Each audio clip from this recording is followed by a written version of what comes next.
Ed Katz. I was a theater and film critic for several years on radio station up in Connecticut, doing weekly reviews, and I do marketing and public relations, but this is also what I do. This is a lot of fun. Yeah.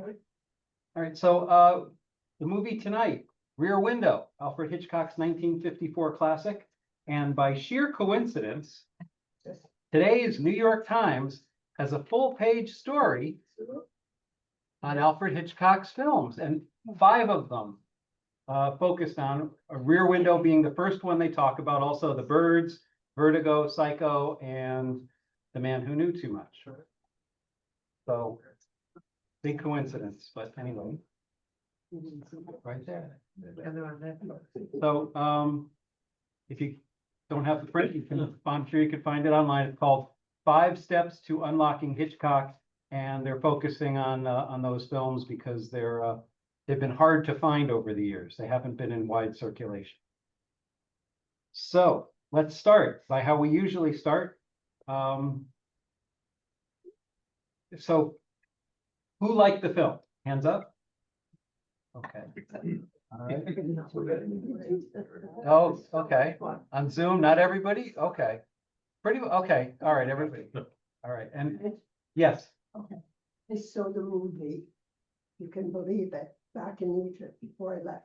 Really? Oh, well, in 1954, when it came out. You saw it when it And came out in It 54. was with French subtitles. French subtitles because you were in Egypt. I'm just making sure they could hear it. Yep. Oh, boy, isn't that something? Wow. Yeah, that's amazing. That's amazing. In which theater I saw it. Oh, wow. Because it was the Metro-Goldwyn-Mayer, and that's. And that was in Cairo? Huh? That was, they had a theater in Cairo. MGM had a theater? And, Wow. and, like I know the Barefoot Contessa, that was at the Rivoli. They all like had special theater where they all showed their movies. Wow. So So Sheila saw the film when it came out in 1954 at a theater in Cairo. Amazing. was it Were you born yet? It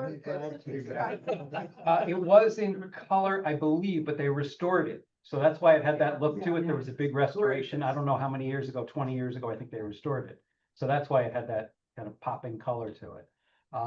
So for those of you on Zoom, you can see about maybe a little more than half the people who are here, but there's another several people off to the side that you're not able to see. So for better or worse that you can't see them, but that's who's talking right now.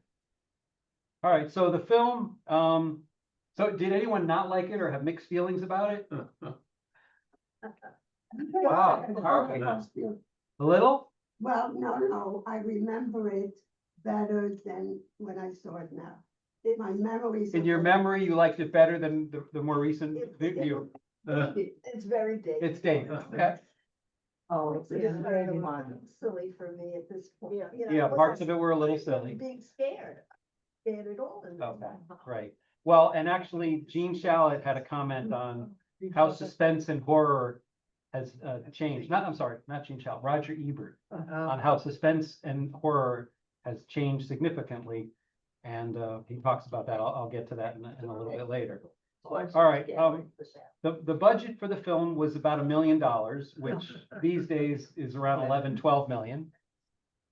The box office was 37.5 million worldwide. 274,000 of it was overseas, so there you go. And that's the equivalent of about 440 million today, which would be considered a blockbuster.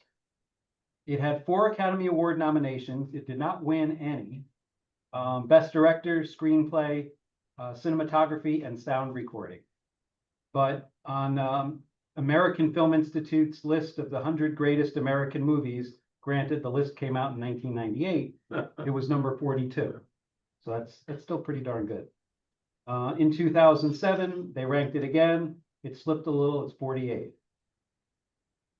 And, so what, I looked up what beat this movie when it came out. It came out in 54. Anyone want to guess what the movie at the 1955 Oscars beat it? Yes, Barney. Christmas. No, not a bad guess, but no. Casablanca? No, which I think that was earlier. West Side Story? No, West Side Story. not West Side Story. No. 55, is that what you're saying? It was the 55 Academy Awards. On the waterfront or something? There you go. You got it. On the waterfront. Very good. where that came from. Yep, Okay. you got it. That was it. Great. It won like 8 awards or something, so including Best Actor for Marlon Brando, Best Director, which is why Hitchcock didn't win, but yeah. Okay, so on the American Film Institute's top 10 mystery films of all time, it came in third, behind Chinatown and another Hitchcock film, Vertigo. And the cast includes 3 Oscar winners, James Stewart, Grace Kelly, and do you know who the other one was who was an Oscar winner? No, she was a nominee though. Good guess though. Must have been Raymond Burke. It was not Raymond Burke.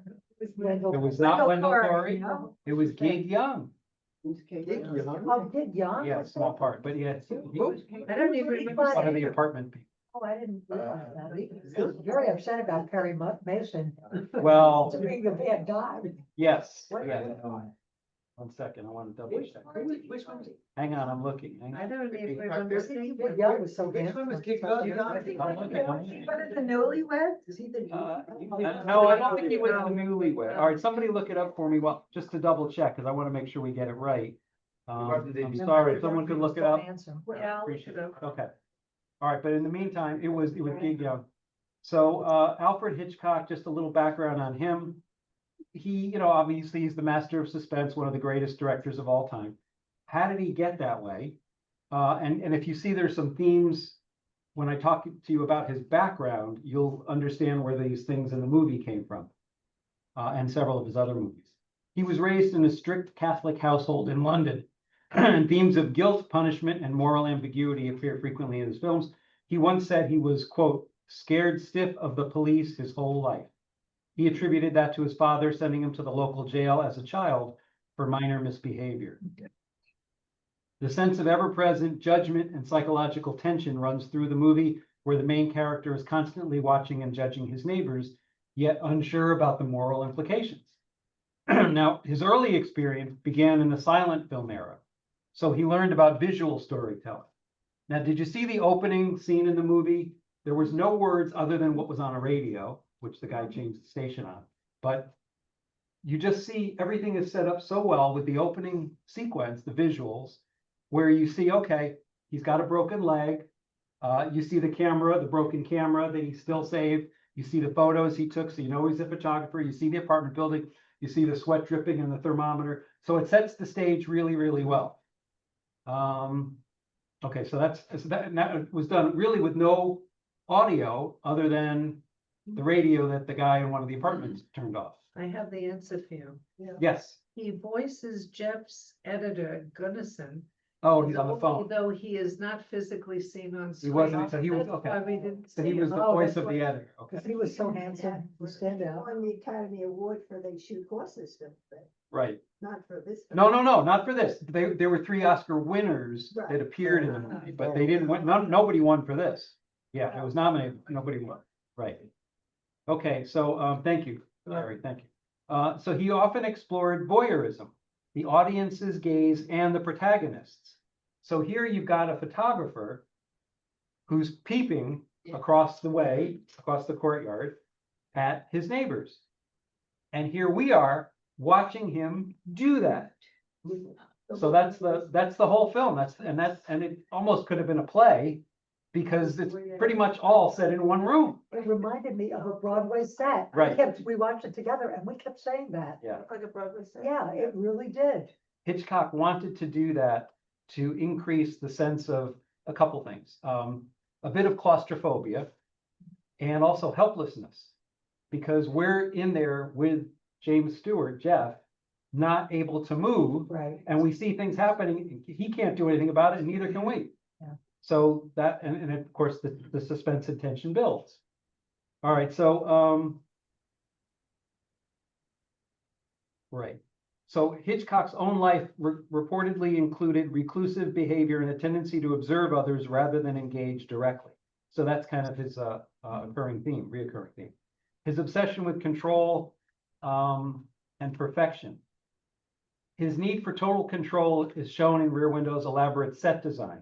Now, this really was a set that was built in Hollywood to look like Greenwich Village. And they spent a little over $100,000 back then doing it, which was the equivalent of around 1.1 million. And even some of the apartments had working like water and electricity and things like that. Like if you saw, she was called Miss Torso in the film. Her apartment was really very functional, and she was there, like she would hang out all day, even when they weren't shooting. She was resting, and she could, use the water and kitchen and whatever. So it also gets into Hitchcock's complicated relationship with women. There have been documentary movies on it. It's been called a troubling relationship he's had with women, with his leading ladies in real life. But that informs many of his films. He often cast blonde actresses in roles that were cool, elegant, and mysterious, and Grace Kelly fits the bill perfectly there. She's considered his ideal heroine. And the restrained passion and her role in solving the mystery reflect Hitchcock's own views on gender dynamics and desire. Okay, I asked ChatGPT, I think it was ChatGPT, to rank all of Hitchcock's films by critical consensus and just general things it could find on the internet. Rear Window came in number 2. The surprise was Shadow of a Doubt came in number 1. Those would be Psycho. Right, well, Psycho's down at number 6. Rebecca was 3, Vertigo 4. Usually it's Vertigo and Rear Window are usually up at the top. North by Northwest is up there. Notorious, The Lady Vanishes, Dial M for Murder, which I also thought should have been higher. Yeah. Suspicion, and The Birds didn't make the top 10, which was a surprise too. And I asked ChatGPT why, and it said, well, the critics weren't as kind to it when it first came out, but it's grown in appreciation over the years. So anyway, all right, so there you go. So that's a bit about Hitchcock. Or wanted to get a little more on his. Okay, no, that covers it. Okay. Anyone have any thoughts on this film versus some of his others, on how you think it compares, similar or different? You can think about it. Come back, raise a hand. Okay. Well, You don't think it was as scary? But it was always going to be so scary, but. Yeah. Well, it was suspenseful. No, And there's two murders. One sec. There's 2 murders, right? Dog. Right? Right, the dog. The dog and the wife. and the wife, Yeah, but you don't see any of that, that's what I was gonna say. right? I like that. I like that. Today I it's hate a so lot of much. violence. And my husband and I watched The Man Who Knew Too Much, Mhm. and we're in the middle of Vertigo. And The Man Who Knew Too Much, the same thing. Mm. You don't see the violence, Right. and I like that. Yep. Okay. That's fine. That's No, something but worth Psycho, I discussing. mean, something like Psycho, that shower scene, yeah, right. Yeah. That's different. It's like Right, but that was really editing. yeah. It really wasn't gory. It No, was it wasn't gory. cleverly edited. But Yeah. early wouldn't have made the same. Right. The Hays Code or whatever. Yeah. A lot of people thought that they saw Janet Leigh nude, and you didn't at all, but it was the camera work. No, you saw more of Miss Torso in this film than you saw in Yeah. Lee and Psycho. Yeah. Right. If you saw that movie now, you would, it doesn't do anything the way the movies are. Right. That is so It's a big true. difference. Okay. So the screenplay was by John Michael Hayes. I wasn't familiar with the name, so I looked him up. He's done several Hitchcock films. To Catch a Thief, also a very good movie. The Trouble with Harry, and The Man Who Knew Too Much. Oh, here. Said he collaborated very closely with Hitchcock. Supposedly, the part of Grace Kelly's character was based a lot on his wife, who was a former model. Okay, now Jimmy Stewart, very, very famous actor. Anyone have a specific favorite role of his? I would say it's probably not this one. Right? I was really actually quite pleased. He wasn't as. I thought he actually had some character, had some depth, more than you would think I expected, because I hadn't seen it in a million years, right? Sure. But I was really impressed that he actually had a full character. And a good actor. Yeah, he really, you recognize some of the voice from, from Christmas stuff, but he really, I think he acted Oh, of course, You know, it was absolutely. really good. Yeah. Yeah, and actually his facial inflections Yeah. were pretty telling, right? And That's pretty hard to command. You can't move, you're Right. sitting in this thing, Yeah. right. and he commanded an entire screen Right. for, Yeah. what, 80% of the movie? Oh, yeah, yeah, absolutely. That's about right, yeah. So, okay, his early film collaborations with Frank Capra were Mr. Smith Goes to Washington, It's a Wonderful Life, of course, which I think is probably his most memorable role because it's shown every year, everyone sees it. But this was his work, and it said this revealed his darker, more complex range.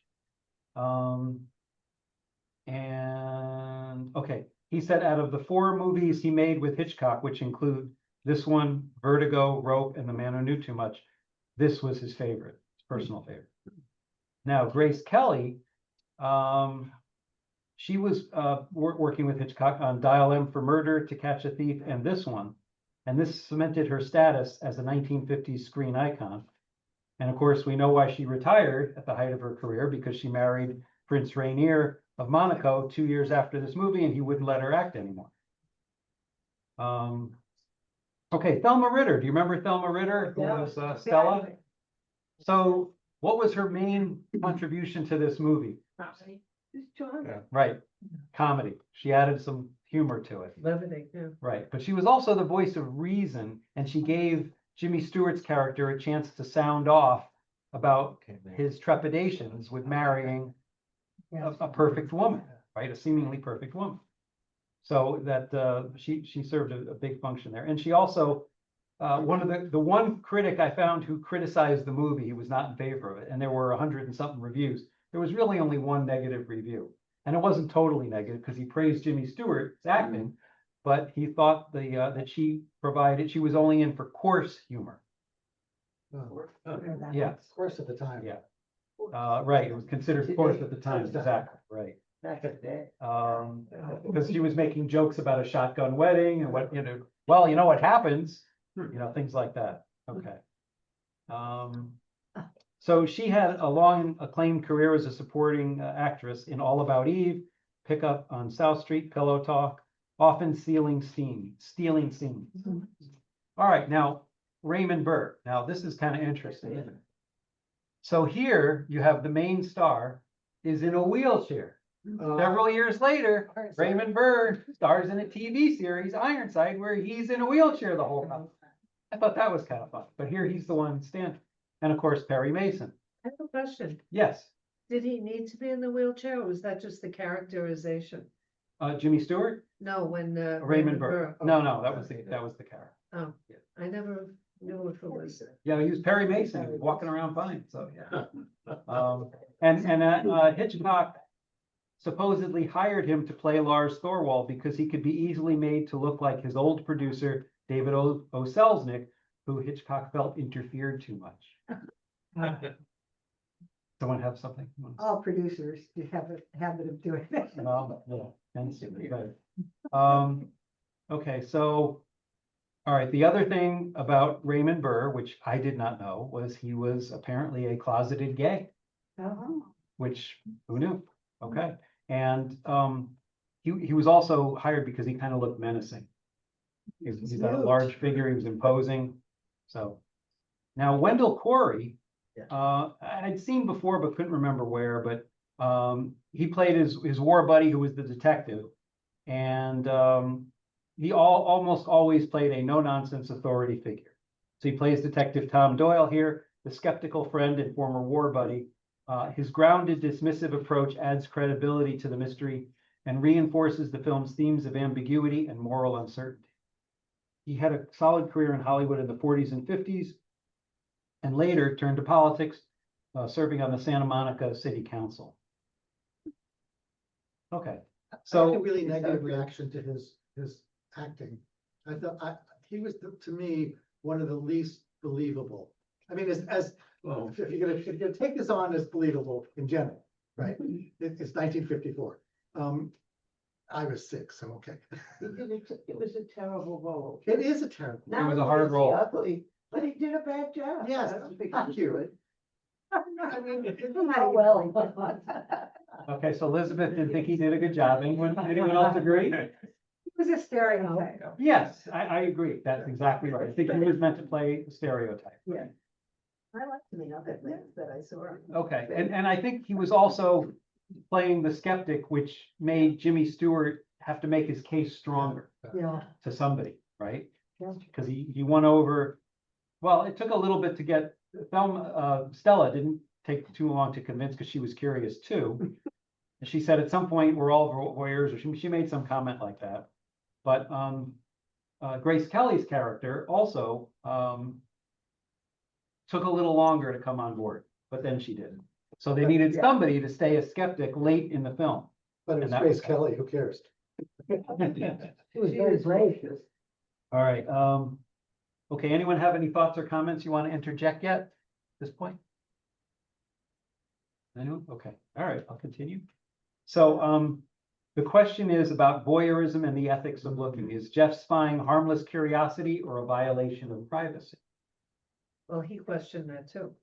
Right, and towards the end, he finally did say something Pull about your that. shade down But if he you don't really- want people to look. He really Right, put but no. that was, see, that was the other thing in the movie. Pull your shade down if you don't want people to look. But because the setting was so hot and there were no air Right. conditioners, everyone had the windows So open. he really. couldn't That was help the it. key. And you That was didn't a see a key fan thing. in his apartment either, come to think of it, did we?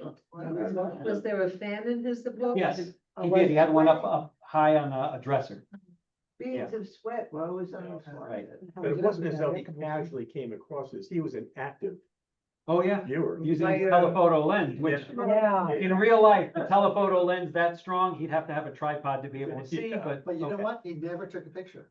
That's correct. He never took a He picture. never, I was watching for that. Well, no, wait a minute.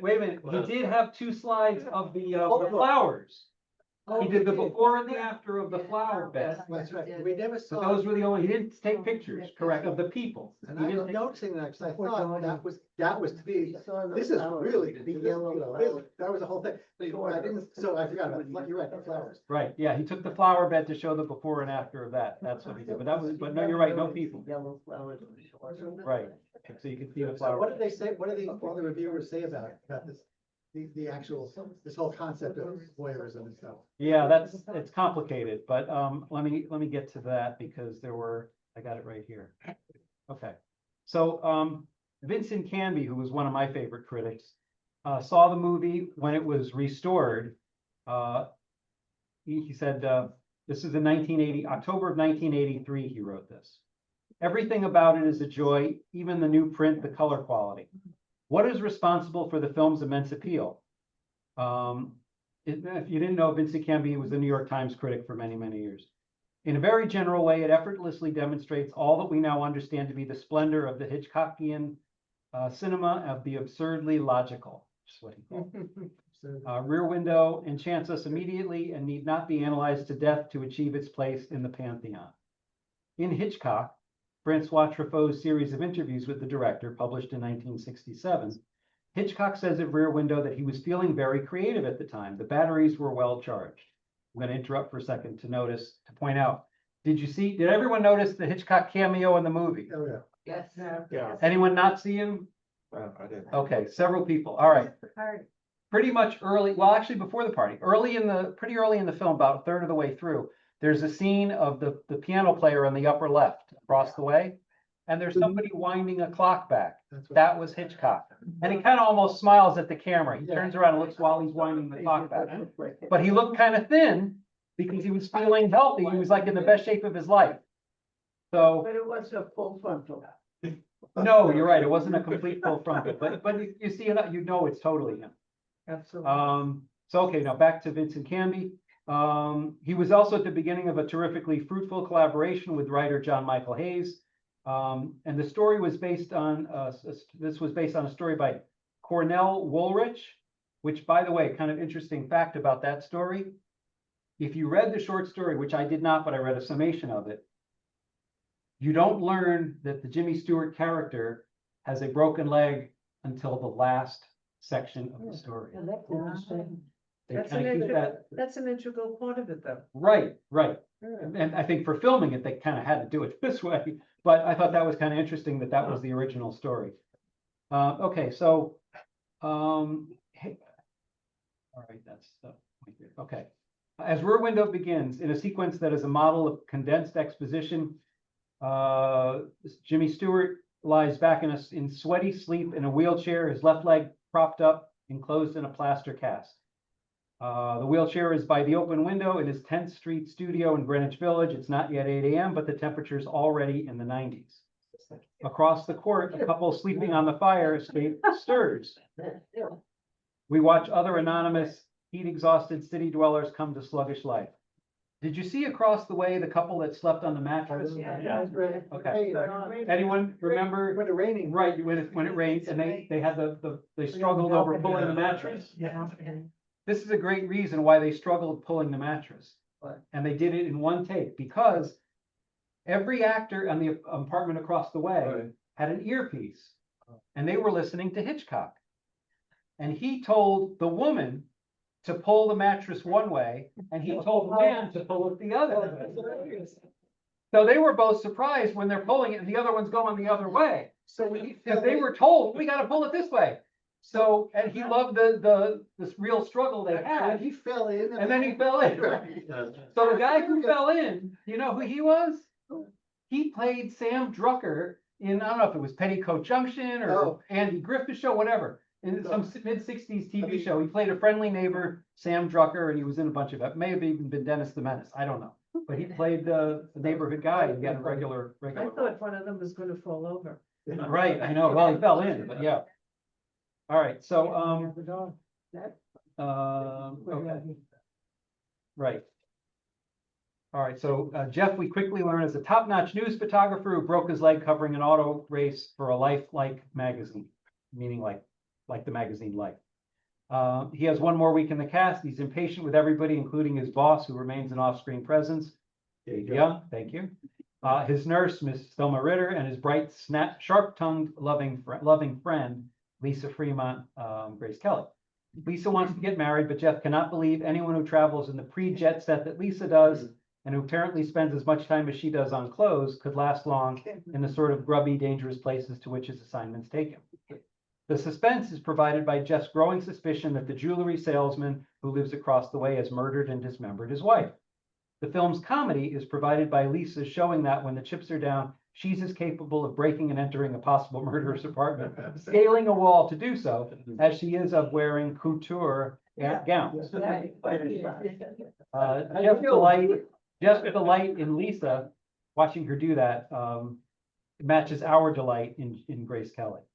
All the film's production elements are superior, especially the huge set designed by Hal Pereira and built at the Paramount Studio. There's one detail about the set that forever fixes the film in the early to mid-50s. That's the total lack of window air conditioners around the garden court. Air conditioners would mean closed windows, and rear window is completely dependent on open windows. At the time, here we go. At the time it was first released, there was a certain amount of self-righteous outrage directed at the film's seemingly casual attitude toward voyeurism, sometimes called peeping Tomism. I never heard that, but okay. Really? I was mystified by those criticisms then and now, and not necessarily because all of us probably tend to peep at one another, given the opportunity. Hitchcock himself deals with this criticism in the film's classic final sequence, in which the suspected murderer, on whom Jeff has been happily spying for several days, confronts Jeff in person. Yeah. "What do you want of me?" says the haggard, emotionally exhausted man. It's one of the keys to the movie. What do you want of me? Jeff doesn't answer, but everyone watching the film, spying on it, is suddenly brought up short with the realization that our entertainment has been provided by a rather coldly cavalier attitude toward another man's anguish. Okay, and that's how we ended the review. Roger Ebert said, "The remote control suspense scenes in Rear Window are Hitchcock at his most diabolical, creating dangerous situations and then letting Lisa and Stella linger in them through Jeff's carelessness or inaction. He stays in his wheelchair. They venture out into danger. Grace Kelly even entering the apartment of the suspected wife killer. He watches. We see danger approaching. We and he cannot move, cannot sound the alarm. This level of danger and suspense is so far elevated above the cheap thrills of the modern slasher films that Rear Window, as intended as entertainment in 1954, is now revealed as art. Hitchcock long ago explained the difference between surprise and suspense. A bomb under a table goes off, and that's surprise. We know the bomb is under the table, but not when it will go off, and that's suspense. Modern slasher films depend on danger that leaps unexpectedly out of the shadows, surprise, and surprise that quickly dissipates, giving us a momentary rush, but not satisfaction. Rear Window lovingly invests in suspense all through the film, banking it in our memory, so when the final payoff arrives, the whole film has been the thriller equivalent of foreplay. Okay. All right. So- Yes, Bart. As you were talking about there was no action. He didn't do anything. He's a photographer. This is blow up. Right. This is the same concept. He is a journalist. He Right. doesn't act. He doesn't take actions. He looks- He can't even take actions about proposing to her. Right. So but he's an observer. That's what he Yes. does, right? And that he's a voyeur in life, not just Right. about across the way. Right, And it just so reminded me of that whole blow up Yes. concept. right, Like, we're watching life unfold, but through a lens. right, right. Yes, Elizabeth. This is brilliant, but I love the section of the building where you could see outside. Me too, me And I too. love that alley, Yeah. and you Yeah, can see the we kids love playing hopscotch, And the and dog. the taxi, and Yeah, the taxi, yep. I love that. That was And the terrific. moving truck. Yes, Yeah. right. Yeah, The- I the saw truck. the name. Yeah, freight lines or something, right? Yeah, okay. All right, there were some critical comments that were mostly all praise, but I'll just mention a couple. This is a good one. Detroit Free Press, John Monahan, and this is in 2021, so it's pretty new. Sure, Vertigo is more personal, Psycho more bizarre, North by Northwest more thrilling, but Rear Window shows the master of suspense at his most spare, sophisticated, and sinisterly clever, a movie that is essentially about watching movies. Okay, It was also the dialogue that was so different than his other movies. It was much more sophisticated. right, and I think with the screenwriter, when he met Grace Kelly, he adjusted what he was doing. Probably because she was a classy lady, he wanted to make sure the film respected that, I think. What's her background? Wealthy Philadelphia One family. moment, we'll get into that. Okay, yes, yeah, well, Barbara at the end has several things she's gonna add about the costumes and Grace Kelly and the wardrobe, so my God. I've saved some time for Barbara to do that later, because she requested, and it sounds like it's gonna be fun. Okay, Washington Star, Jay Carmody, and this is also in 2021. Alfred Hitchcock, a wizard at finding the exciting angle from which to view life, comes up with one of his all-time bests in Rear Window. Rarely has Hitchcock been so entertaining as in this act of turning moviegoers into unabashed peeping toms. The New Yorker, Michael Srago. It's one of Hitchcock's inspired audience participation films. Watching it, you feel titillated, horrified, and ultimately purged. Okay. I got that one ready. Okay, the Austin Chronicle, Marjorie Baumgart. One of Hitchcock's most accessible films, is also one of his most gleefully deviant, dealing as it does with such fun urban pastimes as voyeurism and spousal mayhem. Right, because you saw the Newlyweds too, right? That everything was great, the shades were closed the whole time, and then the guy's like coming up for air and she's calling him back, and he's got to like, oh boy. So that actor who played the Newlywed, he was the last surviving member of the cast. He passed away in 2016. But remember what the wife said? Harry, she just kept calling Harry. Yeah, but towards a little further down, she said, when he lost his job or he quit. Oh, at the end, Said, right. I never would have I married never would have you married if if I knew you lost your job. Right, right. So there you go with the spousal disharmony. Right, good point, Sherry. Yep, exactly. Okay, Because Doobie said to me, what did she say?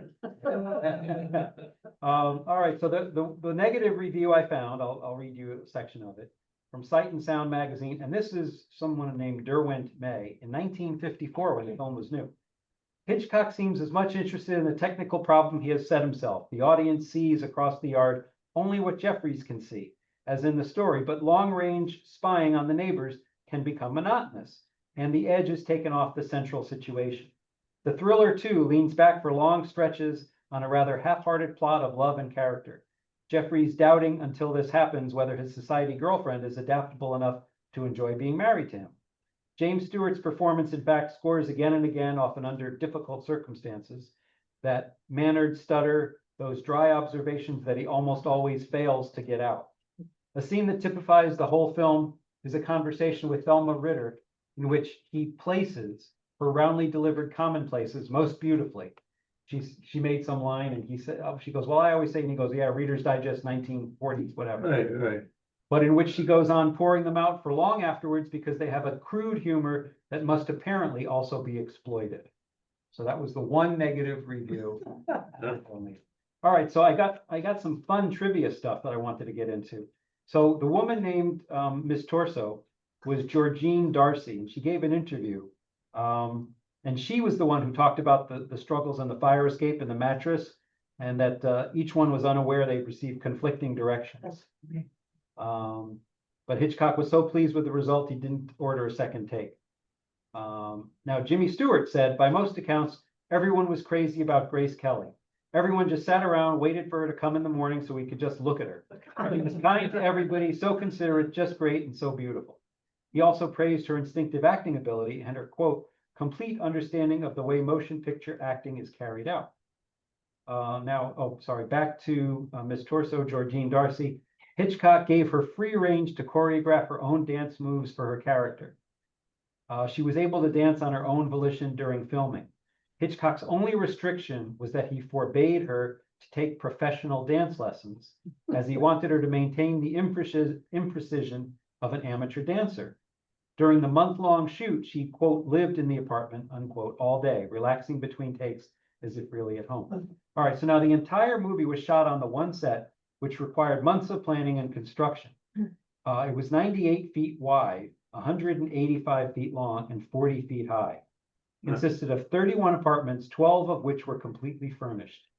The courtyard was set 20 to 30 feet below stage level, and some of the buildings were the equivalent of 5 or 6 stories high.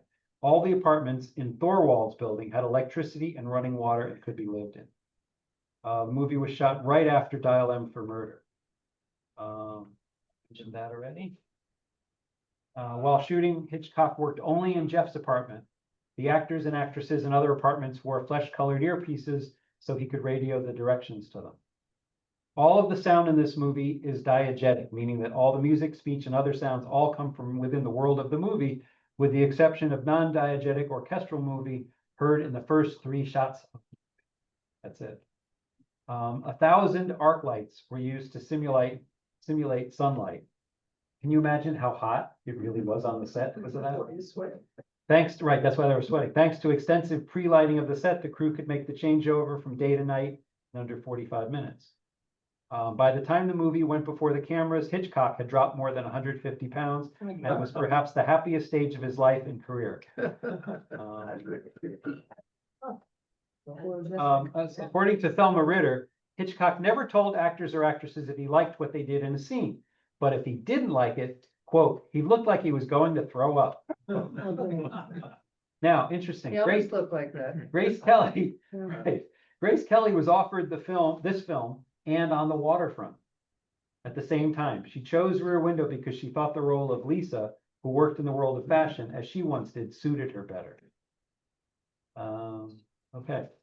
So the set took 50 men, 50, 2 months to build. And in order to get the scale right, the soundstage floor had to be removed so the courtyard could be built in a former storage space in the basement. Therefore, Jeff's apartment, which appears to be on the 2nd floor, was actually at street level. Okay, to get the proper Greenwich Village flavor, Hitchcock sent 4 photographers to New York City to shoot from all angles and under all weather and lighting conditions. To accommodate I don't know if you guys know the way Hitchcock worked with storyboards. He would meticulously storyboard out every shot in every movie. Okay. So basically, when he was later in his career and wasn't as well, he didn't even need to be there. He just had to see the dailies afterwards to make sure that the director did what was on the storyboards the right way. So it was all very well set up ahead of time with his storyboards. When did he die? He used to do it. He died, I got it in a sec. Probably closer to the second. Yeah. And I think it was, when did he start the TV show? I think it was the 80s. I can Google 1980, yeah, 1899 to 1980. Okay. All right, Hitchcock liked working with Jimmy Stewart, especially in comparison to Cary Grant, who was fussy and demanding. Stewart, in Hitchcock's eyes, was an easygoing, workmanlike performer. However, Wendell Corey, who appeared in several movies with Stewart, said the actor also had a, quote, whopping big ego, unquote, and could intimidate even Hitchcock by out-shouting and out-arguing him if he thought a scene wasn't going well. Corey said there was steel under all that mush. That was interesting, right? Also, Corey, Was that Cary Grant or James? No, that's James Stewart he's talking about, yeah. North by Northwest, he I was was in told that. that Wendell Corey was an alcoholic. Ah, okay, I did not know that. Wasn't he also in North by Northwest? I think he was, yes, yes. All right, so. All right, yeah, the original story by Cornell Woolrich also had no love story and no additional neighbors. That was added by Hitchcock and John Michael Hayes, the screenwriter. Hayes was encouraged by Hitchcock to spend time with Grace Kelly before writing the Lisa character, and he admitted that elements of Lisa were inspired by the actress. So the whole subplot of Miss Lonely Hearts and the musician, Hmm. that was not in the book, apparently, because they were not part of the, it was only about the, oh, okay. Right. That's kind of fun. Yeah. thing. I have it, it's another story. Right, all right, and I want to mention, remember I told you about the piano player who ends up with Miss Lonely Hearts later? He, his name was Ross Bagadarshian, I think it was. I don't know if I can pronounce it, but I want to tell you why. Does anyone remember that name? You have to go way back to 60s television to remember, but when I tell you, you get a kick out of it. Nobody remembers that name yet? No. It's funny, because I remember hearing the name, but I couldn't place it. Okay. So, you guys remember Alvin and the Chipmunks? Yeah. He was, That was the guy. No. He did the voice. He did the voice of. He wrote the songs. He did the voice. He played Dave. Oh, wait. I thought that was pretty funny. Alvin and the Chipmunks. There he. Several years before he did that. Okay, so Hitchcock and James Stewart had a friendship that was oddly intimate while being somewhat proper and distant. They rarely socialized outside work, didn't talk much on the set, but communicated in unspoken glances. Stewart said Hitchcock didn't discuss a scene with an actor or actress, but preferred to hire people who would know what was expected of them when he said action. The most he would say, according to Stewart, was something like, "The scene is tired," thereby communicating that the timing was off. Okay, as originally scripted, Jeff speaking to his editor on the phone was supposed to take place in the editor's office. Hitchcock actually filmed the scene with James Stewart and Gig Young, meeting outside of Jeff's iconic apartment, but ultimately Hitchcock decided the departure from the apartment would be too great of a distraction, and he used the audio from the completed scene for the telephone conversation in the final cut.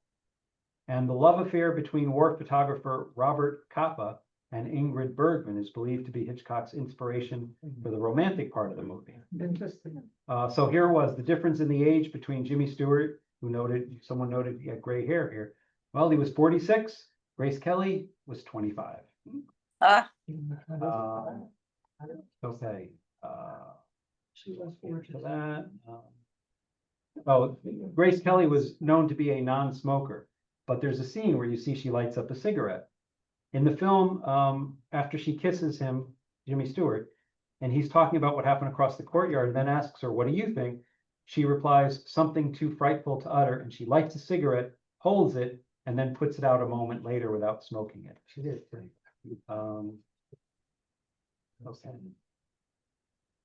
Oh, the camera Jimmy Stewart was holding. You notice you couldn't see the brand name of the lens? Right, that's right. Okay, because I was trying to see what it was and I couldn't, and then I read, the lens is a 400 millimeter kill fit. It's an early 1950s Exacta VX, also known as the Varex outside the US, but it was manufactured in Dresden, Germany. And they decided to black it out because of that. Because this film was taking place 9 years after the war ended, so. All right, now, the dress that Grace Kelly was wearing that she says is $1,100, we'll get to that in a minute. That's approximately $12,000 in today's money. Easy. pretty wild, right? All right, and I got a little bit. Okay, yeah, Hitchcock deliberately shot most of the setups so they would appear to be voyeuristic. And the book that Lisa was reading at the end is a real book, Beyond the High Himalayas. But this is what I didn't know. Mhm. That book that she was reading, but was written by Supreme Court Justice William O. Douglas. Oh, really? But do you remember at the end what she did? Yeah, oh yeah, bizarre, Yeah. bizarre. She picked up the bizarre bag. Right, she's reading the Himalayas book, then she sees Jimmy Stewart falling asleep. Yeah. So she puts the book down and picks up Harper's Bazaar. Yeah. So what does that say about how their marriage is gonna go, or are they gonna get married? Who knows? You don't know. I heard about that too. Okay, good, all It right. wasn't too subtle. Okay, yes, I thought the ending was a bit preposterous, that cops just happened to catch him. Happened to be there Yeah, that was- and he fell. And he had 2 broken legs. Yeah, I thought that. yeah, the whole ending, I'm glad you mentioned that, because I wanted to talk about the ending. It was sped up. I mean, you could see Yeah. the actors moving too quickly. It was a little herky-jerky. And that's Hitchcock trying to suck you into his world. He didn't completely get away with it, I don't think, but maybe in the 50s it was okay. But it kind of reinforced the chaos of the scene, that in real life, when something like that happens, it seems to happen so quickly. And there it was happening literally too quickly. So, but yeah, I agree. It seemed kind of weak, a little Yeah. weak. Yeah. Mm-hmm. Yeah. So, yeah, him hanging over the balcony, and then the fall, the way they did the fall was a sped up scene too. But yeah, and then the police coming in right at the right time. But you know, him using the flash as his mechanism of self-defense was what the photographer thought to do. Yeah. If I'm there, I'm thinking, I gotta grab a knife from the kitchen, but he's thinking flash cubes. Okay, I don't know. Right? Couldn't move. We could take 20 minutes to get to the kitchen. They couldn't- Well, he couldn't yeah, get and they up did to show him grab a sort knife. of try, like he was gonna try to get to the door to lock it, but he couldn't quite without. But he, you know, he got up to get onto the table. I think the life or death, you'd think he could be able to get up to lock the door. You know, I don't know. All right, so there was that. Okay.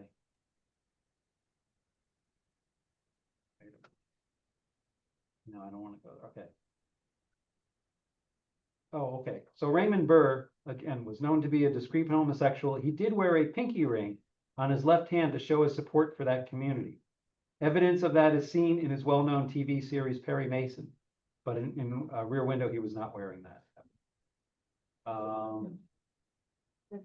I'm sorry, I missed that. What about the pinky ring? Was a sign of support for the gay community, wearing it on his left pinky. He didn't have an earring.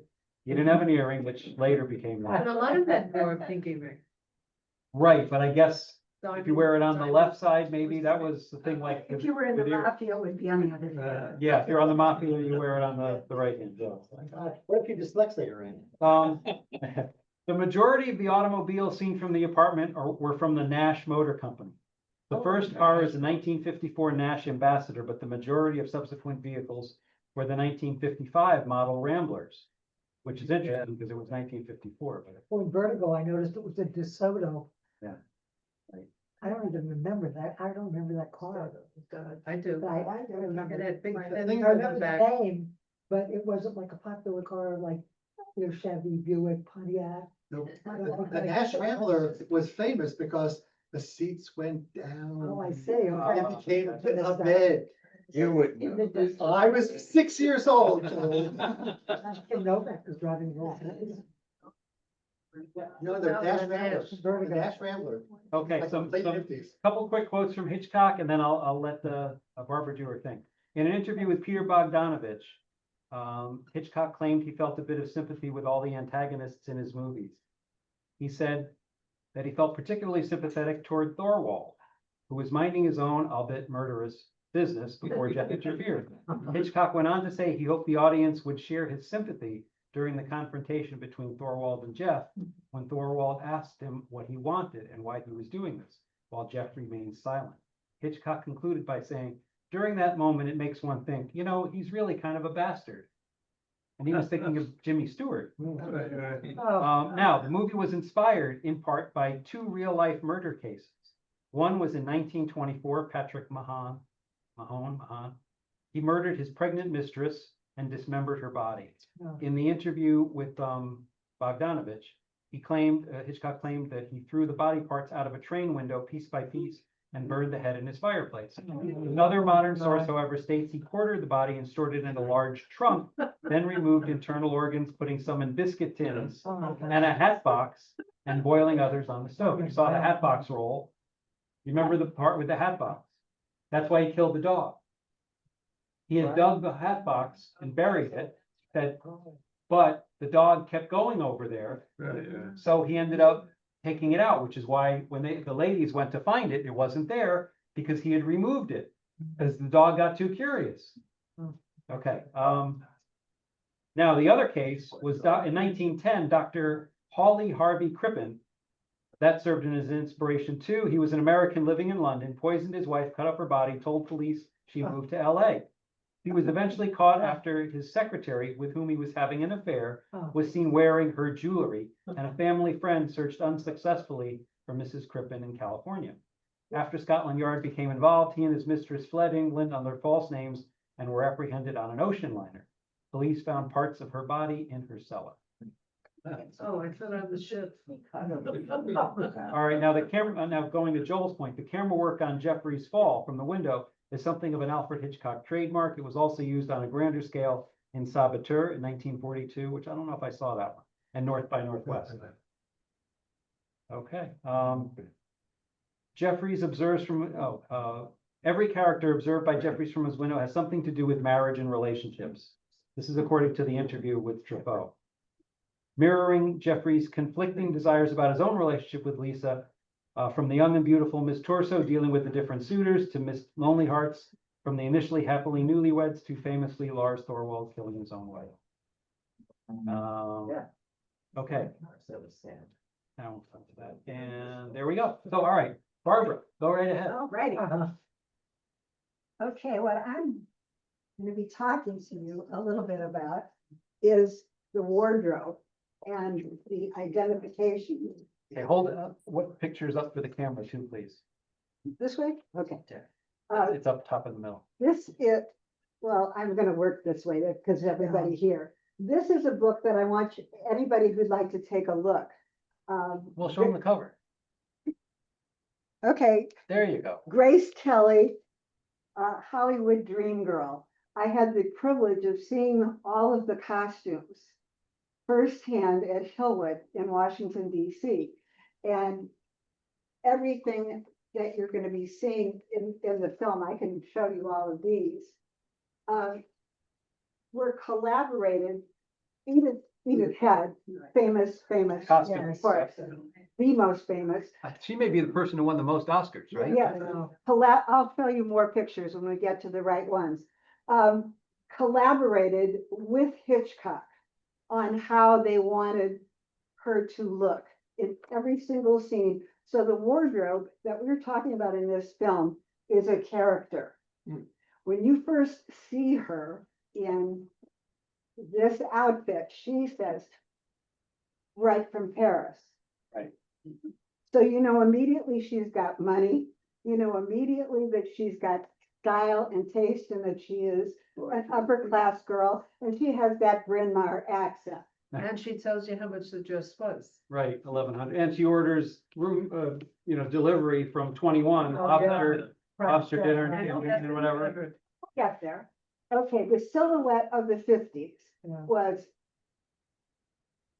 tight bodice, full skirt, waist. Please hold it up. And lots of food.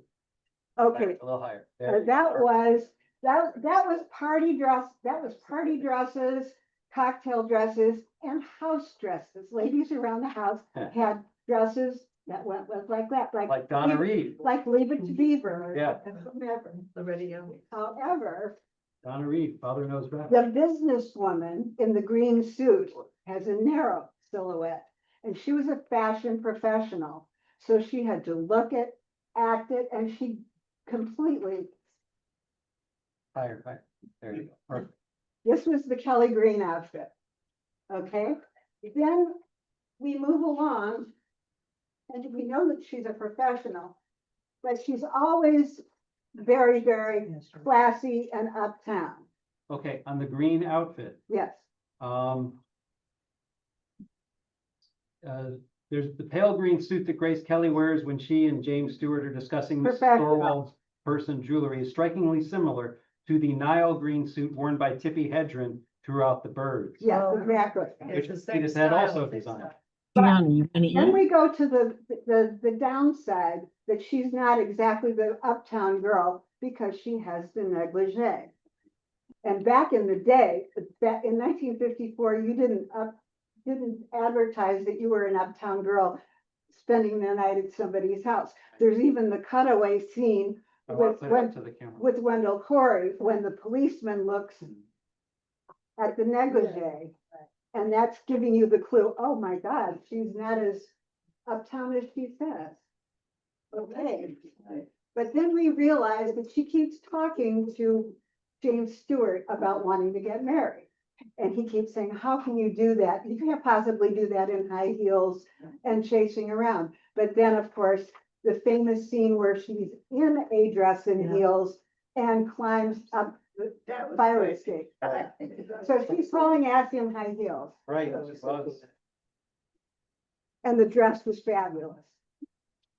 Now, the end scene and the costuming that I so loved is that here he is in the double cast,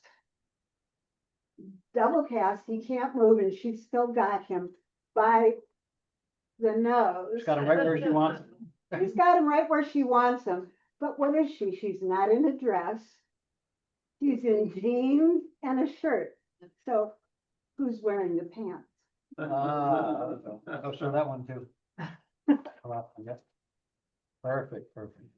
And that's my story, and I'm sticking to That's it. great. Oh, One also, costume. this is the sketches from Edith Head. Oh, wow. One costume that Hitchcock fretted over was the negligee she wore to spend the night at Jeff's. He quietly pulled Edith Head aside and suggested falsies to give Kelly a bustier look. Head and Kelly, however, made only a few changes in costume construction and posture, and Hitchcock was fooled into thinking she had been padded, and he approved the look. He would have approved anything that she did. Yeah, I really. think so. But it was funny the way he kept focusing also on the slippers, the satin Yes. slippers. Right, the satin slippers, right, exactly. Yeah. And she was a very, very classy girl from Philadelphia, from the, you know, a really Mainline. upper class family, Right. definitely mainline, and so she was the whole part. Okay, thank you. Thank you.